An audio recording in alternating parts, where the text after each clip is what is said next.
안녕하세요. 일신사입니다. 저희 채널에는 신박한 사연들이 많이 있으니 많은 분들의 구독 부탁드립니다. 이번 사연은 쓰니님을 찾아온 못된 전시모에게 사이다 막말을 하고 통쾌해하고 있다는 사연인데요.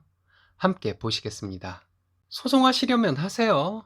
당신 같은 정신병자들이 정상인으로 살면 그게 더 이상하겠죠. 10년도 훨씬 지나 저에게 찾아와서 자기 아들에게 돌아오라는 전시모에게 제가 한 말입니다. 그렇게 며느리를 못 잡아먹어서 안달이더니 이제 와서 자기 아들이 정상적으로 못 살고 있다며 돌아오라고 하는 것은 어느 나라 염치인지 모르겠네요.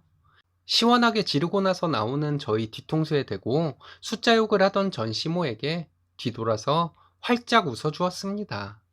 저는 40대 초반 아이셋 키우는 워킹맘입니다. 현재는 자상한 남편과 우리 부부에게 즐거움을 주는 예쁜 아이 셋을 천사 같은 시부모님의 도움을 받아 키우며 행복하게 살고 있습니다. 저는 한 번의 이혼 경험이 있습니다. 첫 번째에는 결혼식은 했었고 혼인신고는 하지 않았었기 때문에 호적상으로는 남편과 초혼이기는 합니다. 그래도 결혼식과 사실혼 기간이 있었으니 재혼은 재혼인 것이죠. 전 남편과 아이가 없는 상태에서 이혼하게 되었습니다. 전 남편을 만난 것은 제가 21살 때였습니다. 그때 친정아빠가 몸이 안 좋으셔서 병원에 장기 입원 중이셨어요. 22살에 저희 아빠는 급격히 상태가 안 좋아지셨고 먼 여행을 떠나셨습니다. 저는 엄마에 대한 기억이 없어요. 저희 부모님은 제가 아주 어릴 적에 이혼을 하셨거든요. 아빠가 돌아가시고 저와 언니만 남게 되었습니다. 저희 언니는 조그만 가게를 운영하면서 형부와 함께 조카들 키우며 행복하게 살고 있어요. 저도 예전부터 큰 거 안 바라고 딱 우리 언니처럼만 살면 좋겠다고 생각해 왔습니다. 전 남편은 저와 동갑이었습니다. 빠른 년생이라 저보다 학년은 한 학년 위였어요. 21살에 전 남편을 만나 연애를 하기 시작하고 2년 조금 안 되어 전 남편은 저에게 결혼을 하자고 했습니다. 저는 아직 나이도 어리고 아무것도 모르는 학생일 때라 어쩔 줄 몰라 하고 있었는데 자기네 집이 넉넉하니 몸만 오면 된다고 하더군요. 자기네 집에서 다 준비할 것이라고요. 저는 어쩔 줄 모르겠어서 저희 언니에게 말했더니 저희 언니는 한사코 말렸습니다. 언니는 저에게 대학교 졸업하고 직장 다니면서 돈 좀 모으고 해서 30살쯤에 결혼하면 딱 좋을 것 같다고 말했어요. 저에게 피부치라고는 언니밖에 없었기 때문에 저는 언니 말을 따르고 싶었습니다. 그래서 전 남편에게 말했는데 전 남편은 제가 혼자 사는 것이 불안하다고 하면서 계속 결혼하자고 했습니다. 저는 언니가 자주 찾아오니 불안해할 필요 없고 학교 다니랴 알바하랴 정신없이 바빠서 혼자 사는 줄도 모르고 살고 있다고 말했습니다. 혼자 사는 것이 편한 점도 많다고 했고요. 그때 속으로 내가 결혼하면 우리 아빠 재산은 어떡하지? 하는 생각도 많이 했습니다. 전 남편에게 시간을 가지고 천천히 우리 관계를 발전시켜 나가자고 했습니다. 나중에 알게 된 사실인데 전 남편은 어머니에게 무조건 결혼하고 싶다. 여자친구인 저희 사정이 이러이러한데 엄마가 딸 하나 생긴다고 생각하고 받아달라. 이렇게 매일 조르고 있었다고 합니다. 하도 아들이 졸라대니 어머니는 어디 한번 만나나 보자고 하셨고 저는 어머니를 뵙게 되었습니다. 그냥 단순히 남자친구 어머니께 인사를 드린다고 생각했어요. 첫인상은 분위기도 있으시고 선하고 인자해 보이는 분이셨습니다. 그런데 말씀은 좀 많이 딱딱했어요. 땡땡이가 너랑 결혼하고 싶다고 하도 그래서 만나나 보자고 생각해서 나와봤다. 이렇게 말씀하시고는 여자가 키가 너무 크면 못 쓰는데 우리 아들하고 좀 안 어울리기는 하네. 이런 말씀을 하셨습니다. 제가 키가 170이 조금 넘을 정도로 여자치고는 많이 큰 편이거든요. 반면에 전 남편은 저와 키가 비슷했습니다. 참고로 저는 남자 키 따지지 않습니다. 그리고 어머니는 여러 가지 얘기를 했어요. 애미 없이 자랐다고는 들었고, 아버지는 얼마 전에 돌아가셨고, 가진 돈은 있니? 결혼하면 집안일만 할 거니? 이런 것들을 물어봤습니다. 저희 집안 사정에 대해 나쁘게 말하지는 않더군요. 그리고 전 남편을 통해 어머니가 결혼을 허락했다는 얘기를 듣게 되었습니다. 신혼집을 따로 해주기는 좀 그렇고 전 남편의 집 2층에서 생활을 하게 되었어요.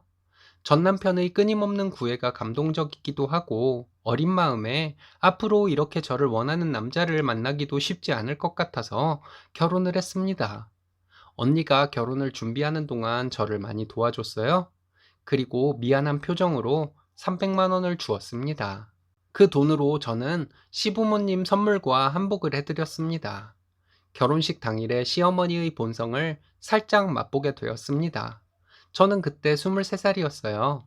당시 결혼식에서 신부가 머리를 푸는 것이 유행이었고, 저도 그때 머리가 길어서 머리를 묶지 않고 유행을 따랐습니다. 전 남편도 만족했고 화장도 청순한 느낌으로 했어요. 신부 대기실에서 지인들과 친구들이 와서 이쁘다고, 잘 살라고, 축하한다고 등등 덕담을 듣고 있던 중이었는데 갑자기 어머니가 오더니 깜짝 놀라더군요. 제 머리를 지적하면서 신부는 머리를 깔끔하게 다 넘겨서 묶어야 한다고 하셨습니다. 그리고 저에게 무슨 미스 코리아 나가냐고 하더니 얼른 머리 하라고 하는데 저는 아무 생각도 안 나고 그저 멍했습니다. 어머니의 성화에 머리와 화장을 다시 했습니다. 신부 측 혼주석에는 언니와 형부가 앉아 있었어요. 그리고 저희 결혼식에 참석한 친척들이 몇 명 되지 않았습니다. 그래도 다행히 친구들 중에서 제가 가장 먼저 결혼을 하는 것이라서 그런지 고등학교 동창들이 엄청 많이 왔어요. 결혼식에 온 하객들이 수군거리고 있다는 것을 느꼈습니다. 신부 측 혼주석에는 젊은 부부가 앉아 있고 하객들 중에 친척 어르신들은 별로 없고 신부 친구들만 잔뜩 있으니 신랑 측 하객들이 수군거리는 것은 당연했을 수도 있습니다. 예식 중에 어머니 표정을 살짝 봤는데 기분이 많이 안 좋은 표정으로 계셨어요. 결혼식을 마치고 시댁으로 들어갔습니다. 학생 신분이었기 때문에 신혼여행은 잠시 미뤄두었다가 나중에 가기로 했어요. 다음날 어머니는 아침 6시부터 저를 조용히 깨웠습니다. 그리고 아침 식사를 차려야 한다고 하시면서 머리 단정하게 묶고 한복을 제대로 갖춰 입고 나오라고 했습니다. 나물 3가지와 맑은 국, 김치와 야채 등 반찬이 참 많았습니다. 첫날은 어머니가 다 했고 앞으로 이런 식으로 식사를 차리라고 하더군요. 나중에 전 남편에게 물어보니 저희가 결혼하기 전에 아침 식사는 부모님 2분이서 드셨는데 찌개 하나, 국 하나 정도만 하고 김치를 놓고 드셨다고 하더라고요. 다음 날부터 제가 아침 식사를 차렸는데 시어머니의 잔소리가 시작되었습니다. 짜다, 싱겁다, 뭐 하나 어머니 마음에 드는 것이 없었습니다. 아침 식사 때부터 시작해서 저녁까지 저는 여러 가지 이유로 혼나기 바빴습니다. 얼마 지나지 않아서 어머니는 저에게 바로 아이를 낳고 학교를 그만두라고 했습니다. 저는 아이가 생기면 휴학이라도 하겠지만 당장 그만두고 싶지는 않다고 말했더니 엄마 없이 자란 것과 가정교육 등을 운운하면서 말대꾸한다고 난리를 치셨어요. 점점 드러나는 시어머니의 본색에 마음의 상처를 많이 입었지만 언니에게는 말하지 못했습니다. 부모님도 안 계시고 항상 동생 걱정만 하는 언니가 속상할까 봐요. 전 남편에게 어머니 때문에 힘들다고 얘기를 해봐도 아이만 생기면 다 끝날 일이라고 별일 아닌 듯이 말하더군요. 임신 소식이 없는 것으로 어머니는 말끝마다 구박을 하셨습니다. 제가 몸에 무슨 큰 문제라도 있는 사람으로 몰아가시더군요. 산부인과에서도 저에게 별 문제가 없다고 했는데 1년이 되도록 아이는 생기지 않았습니다.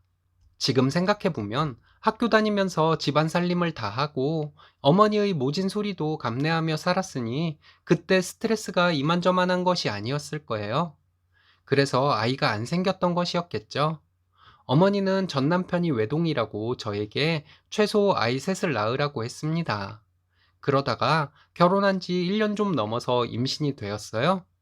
임신이 된 상태에서도 집안일과 어머니의 시집살이, 막말 등은 제가 감내해야 할 몫이었습니다. 임신 사실을 알게 된 지 얼마 안 되었을 때 1층에서 시어머니의 불호령이 들렸습니다. 빨리 내려오라고 소리 지르는 어머니의 목소리에 급하게 계단을 내려가다가 저는 엉덩방아를 찧으며 넘어졌는데 그 일로 유산을 하게 되었습니다. 속상한 마음으로 병원에서 집으로 돌아왔는데 유산을 했다고 하니 어머니는 저에게 성질을 내시면서 나가라고 하더군요. 어차피 해온 것도 없고 혼인신고도 안 했으니 옷가지만 챙겨서 몸만 나가라는 것이었습니다. 너무 기운이 빠져서 대꾸할 기력도 없이 저는 그대로 살던 집으로 갔습니다. 저는 집에 도착하자마자 잠이 들었고 일어나 보니 하루를 넘게 잤더군요. 자고 일어났더니 몸은 개운했지만 걱정이 앞섰습니다. 일단 언니에게 전화해서 상황 설명을 했고 전 남편에게 전화를 했더니 저에게 외박을 했다고 있는 성질 없는 성질 다 내더라고요. 그리고 어머니는 저에게 나가란다고 진짜로 나가냐고 반항하냐고 하면서 당장 짐 다 빼서 아예 나가라고 고래고래 소리를 질렀습니다.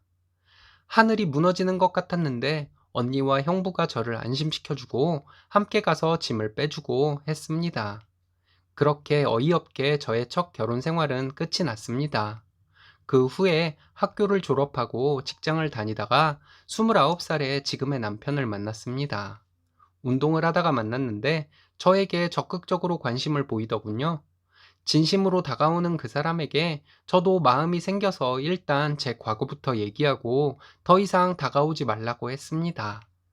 본인은 상관없다고 하면서 계속 연애 한번 해보자고 해서 저도 마음을 완전히 열게 되었어요. 지금의 시부모님을 만나기 전에 저는 남편에게 제 과거를 꼭 먼저 말씀드려 달라고 했습니다. 처음 배웠을 때 시부모님은 전시댁을 욕하시면서 어떻게 그렇게 어린아이에게 모질게 굴 수가 있냐고 하시면서 저를 위로해 주셨어요. 그리고 저희에게 얼른 결혼하라고 하셨습니다. 시골 분들이신데 오히려 더 열린 사고를 하시는 분들 같았습니다. 그리고 저희는 결혼을 했는데 제가 두 번째 결혼인 것을 남편이 배려해 주며 스몰 웨딩을 제안해서 그렇게 하게 되었습니다. 저희는 허니문 베이비로 첫째 딸을 낳았습니다. 그리고 예쁜 둘째 딸을 낳았고 세 번째로 아들을 낳았어요. 아이들이 조금 커서 일을 시작하게 되었는데 운 좋게 좋은 자리에 들어갈 수 있었습니다. 그러던 중에 모르는 번호로 전화가 와서 받아보니 전 남편이었습니다. 이혼한 지 10년도 훨씬 지났는데 말이죠. 저에게 이것저것 묻더군요. 잘 사는지, 재혼했는지 등을 묻길래 사실대로 말했습니다. 그리고 본인은 혼자 산다고 하면서 그때 자기가 줏대 없이 자기 엄마 말만 들었던 것이 큰 실수였다고 하면서 미안하다고 하는데 저는 행복한 결혼 생활을 하고 있으니 더 이상 연락을 안 했으면 좋겠다고 말하고 전화를 끊었어요. 그리고 며칠 뒤에 전 시어머니가 전화를 했습니다. 집에 한번 오라고 하더군요. 저는 그곳에 갈 이유가 없다고 말하고 전화를 끊으려고 했는데 꼭 할 말이 있다고 하셨습니다. 어쨌든 저는 싫다고 하고 전화를 끊었어요. 그런데 그 다음날 전 시모가 어떻게 알았는지 저의 직장으로 찾아왔습니다. 저는 당황해서 카페로 모시고 갔는데 정말 어이없게도 저에게 다짜고짜 다시 돌아오라고 하더군요. 본인 아들이 저와 헤어지고 나서 지금까지 제대로 된 생활을 하지 못하고 있다고 하길래 저는 재혼을 했고 아이도 셋이나 있다고 말했습니다. 그분은 제가 재혼했다는 사실은 모르고 있었나 보더라고요. 그 무개념 본성이 어디 갈까요? 전 시어머니는 표정이 확 달라지더니 저에게 결혼식 때 쓴 돈을 돌려달라고 성질을 부리더라고요. 저는 더 이상 대꾸조차 하기 싫어서 그냥 일어나서 나오려고 하는데 저에게 본인 아들 인생은 어쩔 것이냐고 결혼 생활 중에 바람나서 집 나가고 결혼한 것이 아니냐고 하길래 다시 자리에 앉았습니다. 이혼하고 5년도 넘어서 재혼을 했는데 말 같지도 않은 소리 하지 마시라고 했습니다. 그리고 내가 그 더러운 집에 사는 동안 무급으로 식모살이 했던 것에 대한 보상을 요구하지 않았는데 그거나 다행으로 생각하라고 했어요. 그리고 당신 아들은 내가 망친 것이 아니고 본인이 망친 것이니 잘 생각해 보라고 했습니다. 그리고 일어나서 나오는데 저에게 소송이라도 해서 피해 보상을 꼭 받아낼 것이라고 하더라고요. 세월이 얼마가 지난 일이고 책임은 본인에게 있는데 정말 어이없었습니다. 제가 돌아서서 마음대로 하시라고. 당신은 정신병자가 틀림없다고. 정신병자 아들이라 당신 아들이 지금 그렇게 살고 있는 것이라고 말하고 나왔습니다. 60도 넘은 사람이 제 뒤에서 숫자 욕을 하고 있더군요. 그리고 한참 뒤에 외출했다가 정말 우연히 전시모를 길에서 마주쳤습니다. 저희 가족을 보고 놀라더군요. 저는 생글생글 웃으면서 바라봐 주었습니다. 이런 일들이 있고 나서 마음이 더 많이 가벼워졌어요. 아닌 척을 하고 살았지만 전 남편과의 결혼 생활이 제 마음속에 꽤나 상처로 남아 있었던 것 같습니다. 이젠 통쾌하기까지 합니다. 시부모님은 근래 들어 웃음이 많아진 저에게 웃는 모습이 참 예쁘다고 말해 주시네요.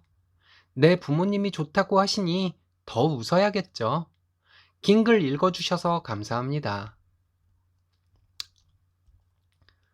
지옥에서 탈출해서 천국에서 살고 계시네요. 정말 잘 되었습니다. 이제 가족들과 행복하게 사시기만 하면 되겠네요. 오늘의 사연은 여기까지입니다. 재밌으셨다면 좋아요, 구독 부탁드려요. 일신사는 여러분들의 사연으로 제작됩니다. 많은 사연 제보 바랍니다. 여러분들의 사연은 아래 메일 주소로 부탁드려요.